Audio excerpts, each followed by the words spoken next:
زونی کو کالج چھوڑ دو۔ ماں میں نے ٹھیکہ نہیں لیا آپ کی بھتیجی کا۔ جب سے اس کی منگنی ہوئی تھی یوں نہیں زونی کو ستاتا تھا۔ وہ راضی نہ تھا اور گھر والے اگلے ہفتے نکاح کا سوچے بیٹھے تھے۔ زونی تڑپ سی گئی، وہ بے مہر تذلیل کرتا تھا۔ زونی اس سب سے تنگ آ کر گھر سے بھاگ نکلی۔ ابھی وہ گھر سے کچھ دور ہی تھی جب کسی کے چٹانی وجود سے جا ٹکرائی۔ زونی کی آنکھوں کے آگے اندھیرا چھا گیا۔ وہ اجنبی سے بازو بھرے شاکڈ تھا۔ اوہ شٹ، آج پھر لیٹ ہو گئی۔ میم مریم تو چھوڑے گی نہیں۔ وہ جلدی جلدی تیاری کرتے ہوئے بول رہی تھی جب اس کی بڑی بہن اس کے قریب آ کر بولی، زوری کتنی دفعہ کہا ہے کہ جلدی تیار ہو جایا کرو۔ اب بھائی اور بابا جا چکے ہیں، اب کس کے ساتھ جاؤ گے تم؟ لیکن تم کسی کی سنو تب نا۔ ردا نے آ کر زنیشہ عرف زونی کو کلاس لی، لیکن اس پر اثر ہوتا تب نہ۔ اس نے ہمیشہ کی طرح ایک کان سے سن کر دوسرے کان سے نکال دی تھی۔ وہ دونوں نیچے پہنچی تو ساجدہ بیگم، زونی اور ردا کی امی ان کے انتظار میں تھی۔ آ گئی تم؟ تمہارے بابا اور بھائی انتظار کرتے کرتے جا چکے ہیں۔ اب یہاں بیٹھو اور رو، کیونکہ عقل تو تمہیں آنی نہیں ہے۔ وہ اس کو سبق سناتی اندر کچن میں چلی گئی تھی۔ اب ناشتہ کرو، میں تب تک احمر کو دیکھتی ہوں، وہ ہے تو تمہیں چھوڑ آئے گا۔ احمر کا نام سنتے ہی زونی کا نوالا حلق میں ہی پھنس گیا تھا۔ احمر اس کی پھپھو کا بیٹا تھا۔ رفاقت دورانی اور حمیدہ دورانی دو بہن بھائی تھے جن کے والدین کا انتقال ہو چکا تھا۔ رفاقت کے 3 بچے تھے، بڑا بیٹا عمار، پھر ردا اور سب سے آخر میں سنیشہ تھی۔ اور حمیدہ دورانی کی شادی رفاقت کے دوست کے ساتھ ہوئی تھی جن کا برابر میں ہی گھر تھا، واصف علی، جن کا ایک ہی بیٹا تھا احمر۔ لیکن واصف علی کا انتقال ایک ایکسیڈنٹ میں ہو گیا تھا۔ ان کا سارا کاروبار تباہ ہو گیا تھا۔ اب ان کا بیٹا اپنے ماموں کے آفس میں کام کرتا تھا، تو وہی ان کے آفس میں کام کرنے والی ایک لڑکی کو پسند کرتا تھا، وردہ کو۔ لیکن اس کی ماں نے اس کی شادی اپنے بھائی کے گھر طے کر دی تھی، سنیشا کے ساتھ، لیکن اس کی زونی نہیں پسند تھی اور زونی کو وہ، لیکن ان کے گھر والے باضد تھے۔ یہ شادی کروانے کے لیے ردا کی شادی اس کے ماموں کے گھر طے تھی، آذر کے ساتھ، اور عمار کی اس کی بہن کے ساتھ تھی، دریا کے ساتھ۔ وہ لوگ وٹا سٹا کرنا چاہتے تھے اور پھر رفاقت اور ساجدہ بھی مان گئے تھے۔ اب ان لوگوں ان کی شادی ایک ساتھ کروانے کا ارادہ تھا، جبکہ زونی کچھ اور ہی سوچے بیٹھی تھی۔ یہ تو آنے والے وقت میں بتانا تھا کہ وہ سوچ رہی تھی۔ ایک تو آپ کی اس بھتیجی سے میں بہت تنگ ہوں، نہیں کرنی میں نے اس سے شادی، پتہ نہیں کہاں پھنسا دیا ہے۔ احمد غصے سے کہتا باہر نکل گیا تھا۔ اس کی ماں اپنا سر پکڑ کر بیٹھ گئی۔ اس نے پکا ارادہ کر لیا تھا بھائی سے بات کر کے ان دونوں کے اگلے ہی جمعے کو شادی کروانے کے لیے۔ اب آگے نہ جانے کیا ہونا تھا۔ احمد باتیں سناتے ہوئے زونی کو چھوڑ آیا تھا۔ جب سے اس کی منگنی ہوئی تھی یوں نہیں زونی کو ستاتا تھا۔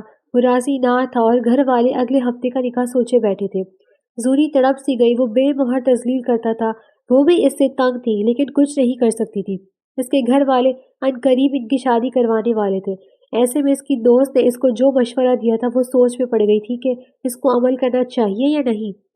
آج پھپھو آئی ہوئی تھی اور اس کو یہی ٹینشن تھی کہ اب نہ جانے کیا ہونے والا ہے۔ یہی سوچ رہی تھی جب اس کے دل میں ان کی باتیں سننے کا خیال آیا۔ وہ اٹھی اور اس کمرے کی طرف چلی گئی جہاں وہ لوگ باتیں کر رہے تھے۔ پھپھو کی بات سن کر تو اس کے پیروں تلے زمین نکل گئی۔ وہ اس کی شادی کی تاریخ طے کرنے آئی تھی۔ وہ الٹی قدموں اپنے کمرے میں بھاگی، دروازہ بند کرتے زار و قطار رونے لگی۔ احمد کی ماں نے نہ جانے کیسے اس کو منا لیا تھا۔ یہ ایک ہفتہ کیسے گزرا پتہ ہی نہیں چلا۔ زونی آخر سب سوچوں کو پست پشت ڈال کر اپنی دوست کے مشورے پر عمل کرنے کے لیے تیار ہو گئی۔ آج اتنی مہندی تھی اور اورنج کلر کی لانگ گھیرے دار فراک پہنے، لمبے کالے بال، بھوری آنکھیں جن میں سوائے دکھ کے اور کچھ نہیں تھا۔ ہونٹوں پر ہلکی سی لپسٹک لگائے وہ بہت پیاری لگ رہی تھی۔ کلر اس کو سفید تھا، اس کو میک اپ کی ضرورت ہی نہیں تھی۔ گھر والوں نے مل بیٹھ کر یہ سوچا تھا کہ سب کی شادی کے بعد بھی میں بھی کرنی تو ابھی کیوں نہیں، اس لیے آج کے دن وہاں ایک نہیں 3 دلہنیں تھیں جن کی مہندی تھی۔ جب سب تیار ہو رہی تھی زونی نے اپنا بیگ اٹھایا اور ایک بڑی سی کالی چادر اڑے وہ سب کے درمیان سے نکلتی گھر کی 4 دیواری عبور کر گئی تھی۔ وہ جانتی تھی کہ یہ قدم اس کے آنے والی زندگی کو برباد کر دے گا، لیکن وہ احمد سے شادی بھی نہیں کرنا چاہتی تھی اور گھر والے زبردستی کروانا چاہ رہے تھے۔ زونی سب سے تنگ آ کر گھر سے بھاگ نکلی۔ ابھی وہ گھر سے کچھ دور ہی تھی جب کسی کی چٹانی وجہ سے جا ٹکرائی۔ زونی کی آنکھوں کے آگے اندھیرا سا چھا گیا۔ وہ اجنبی اس سے بازو بکھرے شاکڈ تھا۔ اس کو اپنے بازو میں اٹھائے وہ اپنی گاڑی کی طرف بڑھ گیا۔ زونی بے ہوش ہو چکی تھی۔ اس نے زونی کو گاڑی میں لٹایا تو اس کے چہرے بال ہوا کے جھونکے سے ہٹ گئے اور جیسے اس شخص کی نظر اس کے چہرے پر پڑی وہ وہی محبت سا ہو کر رہ گیا۔ یہ بات تو وہ شخص جانتا تھا کہ یہ لڑکی کسی کا بھی ایمان ڈگمگا سکتی تھی، پر کافی دیر گزرنے کے بعد وہ دوسری طرف سے گاڑی میں آیا اور گاڑی سڑک سے بھگاڑ لے کر لے گیا۔ زوری کو نہیں پتا تھا کہ وہ گھر سے بھاگ کر کتنی بڑی غلطی کر چکی تھی۔ اس کے گھر میں ایک قیامت برپا تھی۔ ردا اور عمار کی شادی رک گئی تھی۔ ان کے ماموں نے رشتہ دینے اور لینے سے انکار کر دیا تھا۔ احمد اور اس کی ماں نے اپنے سارے تعلق توڑ دیے تھے۔ احمد اپنی ماں کو لے کراچی سے اسلام آباد جا رہا تھا۔ اس نے ایک دوست کی مدد سے وہاں اپنا بزنس شروع کیا تھا۔ پیچھے رفاقت دورانی ڈھہ سا گیا تھا اور رہی صحیح کسر زوری کے نکاح کی تصویریں پوری کر دی تھی جو ان کو ایک انجان نمبر سے آئی تھی۔ عمار غصے سے پاگل ہو رہا تھا۔ اس کو بس نہیں چل رہا تھا کہ وہ اپنی بہن کو جا کر قتل کر دے۔ ردا اپنی ماں کو سنبھال رہی تھی۔ دوسری طرف جب زوری کو ہوش آیا تو وہ اپنے سامنے احمد کو دیکھ کر بالکل شاکڈ تھی۔ وہ جس شخص سے بھاگ رہی تھی قسمت نے اس کو اس کے سامنے لا کھڑا کر دیا تھا۔ وہ بھی شوق میں ہی تھی جب احمد نے اس کے سر پر ایک اور بم پھوڑا۔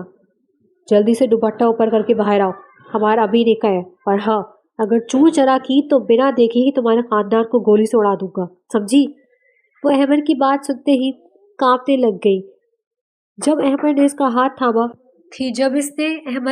تھاما اور اس کو نیچے صوفے پر جا کر پٹخا تھا، تب تک مولوی صاحب بھی آ گئے تھے۔ کچھ گواہوں کے ساتھ انہوں نے نکاح پڑھانا شروع کیا۔ اس کو نہیں معلوم تھا کہ اس نے کیسے سائن کیے، کیسے قبول کیا، بس یہ یاد تھا کہ اس نے اپنی موت کے پروانے پر سائن کیا تھا۔ وہ بیڈ پر بیٹھی روئے جا رہی تھی جب احمد کمرے میں داخل ہوا تو اس کو ایک بازو سے پکڑ کر ڈریسنگ روم کے سامنے چھوڑا۔ اتارو اس لباس کو اور جا کر بدل کر آؤ، دوبارہ نظر نہ آؤ مجھے اس قسم کے لباس میں۔ اس کو غصے سے کہتا اندر دھکیل گیا تھا۔ وہ لباس بدل کر باہر آئی تو احمد ٹہل رہا تھا۔ اب نیچے جا کر میری کھانا گرم کر کے لاؤ۔ وہ بیچاری کچھ کہتی وہ پہلی اس کو کمرے سے نکال کر باہر کیا تھا۔ وہ جیسے ہی کچن میں گئی تھی وہاں تو کچھ بھی نہیں تھا، تب تک احمد بھی پہنچ گیا تھا۔ کیا دیکھ رہی ہو، کھانا تم نے بنانا ہے، اور ہاں جلا ہوا نہیں ہونا چاہیے۔ فریج میں سے چکن نکالو اور کڑھائی بنا کر لاؤ فوراً۔ وہ چیختے ہوئے بولا۔ وہ جانتا تھا کہ اس نے آج تک ہل کر کبھی پانی بھی نہیں پیا تھا۔ اس کو تو یہ تک نہیں پتا تھا کہ گوشت دھونا کیسے ہے۔ اس نے جیسے ہی پانی کا نل کھولا ٹھنڈا یک پانی تھا۔ اس نے ہاتھ ہٹائے تو پیچھے احمد سے ٹکرا گئی۔ میری بیگم کو پانی سے ڈر لگ رہا ہے۔ وہ اس کا ہاتھ پکڑتا وہاں سے لے گیا اور سیدھا اس کو جا کر شاور کے نیچے جا کھڑا کر دیا۔ ٹھنڈا پانی اس کے سر پر گر رہا تھا اور وہ چیخ رہی تھی، احمد مت کرے، خدا کا واسطہ ہے، وہ مت کرے احمد۔ لیکن وہ سن کہاں رہا تھا۔ اس کے بازو اوپر لے جا کر باندھ دیے تھے اور اس کو وہیں چھوڑ کر وہ خود باہر آ گیا تھا۔ وہ اندر کھڑی چیخ رہی تھی، رو رہی تھی، لیکن احمد کے سر پر تو بس بدلہ لینا سوار تھا اور وہ اپنا بدلہ لے بھی رہا تھا۔ اس نے زنیشہ کے نکاح کی تصویر اس کے باپ کو بھیج دی تھی، لیکن وہ خود اس میں موجود نہیں تھا۔ احمد کی ماں اسلام آباد میں تھی جبکہ وہ کراچی میں ہی تھا۔ اس نے کافی عرصہ پہلے خفیہ طور پر اپنا بزنس شروع کیا تھا۔ سپورٹس کی چیزوں کا اب وہ عروج پر پہنچ گیا تھا۔ نہ صرف وہ پاکستان میں سیل کر رہا تھا بلکہ اس کو باہر سے اور آنے لگے تھے۔ یہ اس کی محنت ہی تھی جو وہ یہاں پہنچ گیا تھا اور اس کی ماں کی دعاؤں کا نتیجہ تھا۔ اس کی ماں تو اسلام آباد نہیں جانا چاہتی تھی، لیکن وہاں احمد کی پھپھو کی طبیعت خرابی کی وجہ سے چلی گئی تھی اور وہ اس نکاح سے بالکل بے خبر تھی۔ وہ نہیں جانتی تھی کہ اس کا بیٹا کیا کچھ کر چکا ہے۔ وہ رات ایک شخص کی بیڈ پر ہر چیز سے بے خبر سوئی گزر گئی تھی۔ ایک لڑکی نے وہی رات شاور کے نیچے گزار دی تھی۔ بے ہوشی کی حالت میں ایک باپ نے اپنی گھر کی عزت برباد ہوتے دیکھی تھی۔ اس رات اپنے بچوں کو برباد ہوتے دیکھا تھا۔ یہ رات سب کے لیے کسی قیامت سے کم نہیں تھی۔ ہر رات کو گزرنا ہی ہوتا ہے۔ یہ رات بھی گزر گئی تھی، کسی کی تکلیف میں تو کسی کی لاپرواہی میں۔ اگلے دن کا سورج کسی کے لیے خوشی کا باعث تھا تو کسی کے لیے تکلیف کا۔ احمد صبح اٹھ کر فریش ہو کر ریڈی ہو گیا تھا اور زوری پر اس نے یہ احسان کیا تھا کہ اس کو اٹھا کر کمرے میں لا پٹکا تھا اور پھر اس نے اپنے دن کی روٹین کا حصہ بن گیا تھا۔ وہ فریش ہو کے نیچے گیا تو سبھی ملازم اس کے انتظار میں تھے۔ جب وہ بولا، سکینہ بھی اوپر وہ مہارانی میرے کمرے میں سو رہی ہے، جا کر اس کو جگائیں، اور نہ جاگے تو بے شک ٹھنڈا پانی پھینکیں، میرے واپس آنے تک سارے گھر کے کام وہ کرے گی۔ اگر کسی نے میرے خلاف جانے کی کوشش کی تو وہ اپنا انجام سوچ لے۔ وہ کہہ کر رکا نہیں تھا بلکہ بنا ناشتہ کیے چلا گیا تھا۔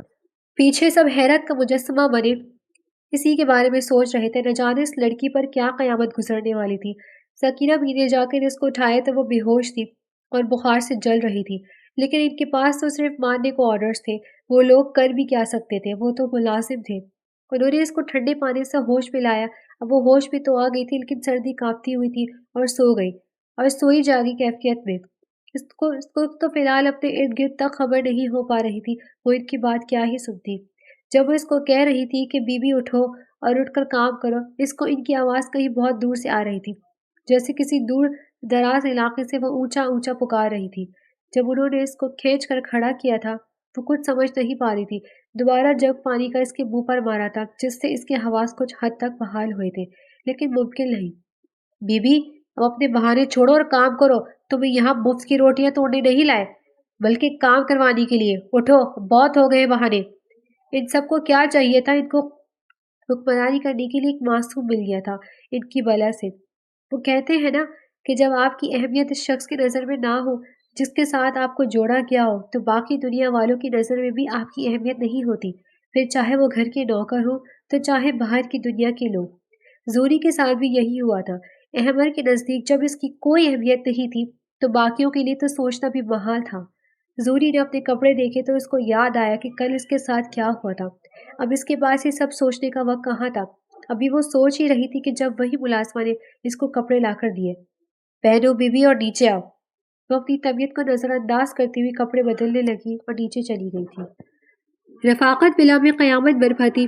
رفاقت درانی کو ہر طرف سے نقصان ہو رہا تھا۔ عمار شادی کر کے بیوی کو لے کر رات وارتی باہر سیٹل ہو گیا تھا۔ دوسری طرف ردا تھی تو وہ اپنی ممانعت اور شوہر کے عتاب کا نشانہ بن چکی تھی۔ انہوں نے رفاقت اور ساجدہ کے کہنے پر شادی تو کر لی تھی لیکن کچھ خوش نہیں تھے وہ لوگ۔ اب یہی وجہ تھی کہ ردا کا شوہر اس سے دن رات ظلم کا نشانہ بنا رہا تھا اور ممانعت تو اس کے طنز نہیں ختم ہو رہے تھے۔ صرف زوری کی زندگی نہیں برباد ہوئی تھی، اس سے جڑے ہر رشتے کی ہی زندگی برباد ہو گئی تھی، اور اس کو کون سا بھاگ کر سکھ مل گیا تھا، وہ بھی ایک لمبی آزمائش سے گزرنے والی تھی۔ رفاقت نے اپنا گھر اگلے دن ہی بیچ دیا تھا۔ محلے والوں کی باتوں نے اس کا جینا حرام کر دیا تھا۔ وہ سر اٹھا کر باہر چلنے کے قابل نہیں رہا تھا۔ اس کا کاروبار سارا تباہ ہو گیا تھا اور اب وہ سڑک پر آ گیا تھا۔ ان لوگوں نے ایک معمولی سے علاقے میں اپنا گھر لے لیا تھا، اب وہ لوگ آسمان سے زمین پر آ چکے تھے۔ زوری کی حالت بہت خراب تھی۔ صبح سے بنا کچھ کھائے وہ کاموں میں لگی ہوئی تھی، اور تو اور وہ لوگ اس سے ایک ہی کام کتنی دفعہ کرواتے تھے۔ وہ کسی سے کیا شکوہ کرتی جبکہ یہ زندگی تو اس نے خود چنی تھی۔ رات کو جب احمد گھر واپس آئے تو کھانا بھی اسی نے بنایا تھا۔ یہ تو وہ نہیں جانتی تھی کہ کیسا بنا تھا، بس بنا دیا تھا کچا پکا۔ وہ تو خود پر حیران تھی کہ کیسے وہ آج سارا دن بخار کی حالت میں لگی تھی، ورنہ وہ تو سر درد بھی ہوتا تو پورا گھر سر پر اٹھاتی تھی۔ احمد نے ان سے کہا کہ کھانا لگوائیں تو انہوں نے اس کو کہا تھا کہ وہ کھانا لگائے۔ اس نے میز سیٹ کر دی تھی۔ احمد کے آنے سے پہلے وہ اس کی نظروں سے غائب ہو گئی تھی۔ دوسرا، اس میں بالکل بھی ہمت نہیں تھی اب کسی کی کام کی۔ جیسے ہی اس نے ابھی نوالا ہی منہ میں ڈالا، اس کو ایسا لگا کہ سرخ مرچوں کا پورا ڈبہ ایک ہی نوالے میں ڈالا ہو۔ وہ تو جیسے جلتے ہوئے توے پر جا بیٹھا تھا۔ اس نے غصے میں آ کر نہ صرف پانی کا جگ پھینکا تھا بلکہ پوری میز ہی غصے میں الٹ دی تھی۔ وہ غصے سے لال ہو گیا تھا۔ کس نے کھانا بنایا ہے؟ وہ غصے سے دھاڑا تو وہ سب کانپنے لگ گئے تھے۔ ان کے ہاتھ پاؤں کے طوطے اڑ گئے تھے۔ وہ جی وہ بی بی جی آئی ہیں۔ آگے وہ سمجھ گیا تھا کہ کھانا کس نے بنایا۔ اس نے وہیں سے آواز دی، زنیشا! وہ زور سے چیخا تھا۔ وہ نہ جانے کہاں تھی، فوراً حاضر ہوئی تھی۔ اس کی دھاڑ سن کر ہی ڈر گئی تھی۔ کانپتے ہوئے وہ آئی تھی اور مجرموں کی طرح سر جھکا کر کھڑی ہو گئی تھی۔ جب تمہیں کھانا بنانے نہیں آتا تو بنایا ہی کیوں؟ تمہارے ماں باپ نے جب تمہیں عقل نہیں دی تو یہاں ایک دن گزارنے سے تمہارے اندر کون سا الادین کا جن آ گیا تھا کہ تم کھانا بنانے لگ گئی؟ وہ غصے سے چیخ رہا تھا اور زوری نے تو ایسا لگ رہا تھا اس میں جان ہی نہیں ہے۔ وہ بس اس کی بات سن ہوتے ہوئے دماغ سے سن رہی تھی۔ اس کو بس اس کے ہونٹ ہلتے ہوئے نظر آ رہے تھے۔ وہ اسی طرح مسلسل بول رہا تھا جب زنیشا کو جھٹکا لگا اور وہ اپنا سر تھام گئی۔ احمد اس کو باتیں سنا رہا تھا جب زنیشا کے حواس کام کرنا چھوڑ گئے اور وہ اسے اس سے پہلے کہ زمین پر گرتی، احمد اس کو اپنی بازو میں تھام گیا تھا۔ اس کو تھامتے ہی احمد کو ایسا لگا کہ جلتی ہوئی بھٹی میں ہاتھ دے دیا ہو۔ وہ بنا کچھ سوچے اس کو اٹھائے گاڑی میں لے گیا تھا۔ اس وقت اس کے ذہن میں صرف زنیشا چل رہی تھی، کوئی بدلہ نہیں تھا۔ وہ بس اس کے لیے دعا گو تھا۔ وہ اس کو لیے سیدھا ہاسپٹل گیا تھا۔ ڈاکٹر کو دیکھ کر اس نے زور سے ان کو بلایا تھا۔ ایک ڈاکٹر کے ساتھ اس کی بحث ہو گئی تھی۔ میں کیا بکواس کر رہا ہوں کہ میری بیوی کو تیز بخار ہے، وہ ایمرجنسی میں ہے، کچھ سمجھ آ رہا ہے یا نہیں؟ ہاں، اگر اس کا علاج نہ ہوا تو میں یہ ہاسپٹل ابھی کھڑے کھڑے بند کروا دوں گا۔ وہ اس کا گلا زور سے دباتے ہوئے بولا۔ ڈاکٹر سمجھ گیا تھا، وہ فوراً سنیشا کو چیک کرنے لپکا جب وہ پیچھے سے دھاڑا۔ فیمیل ڈاکٹر کو بھیجو، خبردار کسی مرد نے میری بیوی کو ہاتھ بھی لگایا تو۔ وہ دھاڑتے ہوئے بولا تو ڈاکٹر نے فوراً فیمیل ڈاکٹر کو اندر بھیجا تھا۔ تقریباً آدھے گھنٹے تک ڈاکٹر باہر آئیں اور اس کو کہا کہ اب اس کا بخار نارمل ہو چکا ہے۔ دیکھیں، کمزوری کی وجہ سے وہ بے ہوش ہو گئی تھی۔ اب آپ کو تقریباً آدھے گھنٹے تک لے جا سکتے ہیں، اگر ابھی لے جانا چاہتے ہیں تو بھی لے جا سکتے ہیں۔ یہ کافی ویک ہے اور بخار بہت زیادہ تھا جس کی وجہ سے بے ہوش ہو گئی تھی۔ ان کو کافی آرام کی ضرورت ہے، وہ اس کو پروفیشنل انداز میں کہتی جا چکی تھی۔ احمد نے گھر لے جانا زیادہ مناسب سمجھا۔ اس نے ڈاکٹر سے اجازت لی، اس کی میڈیسنز لی اور اس کو وہاں سے ڈسچارج کروایا اور پھر اپنی بازو میں اٹھا کر اس کو گھر لے آیا تھا۔ گھر لا کر سیدھا اس کو اپنے کمرے میں لے جا کر بیڈ پر لٹایا۔ ابھی وہ اس کو دیکھنے میں بزی تھا جب اس کی کال آ گئی۔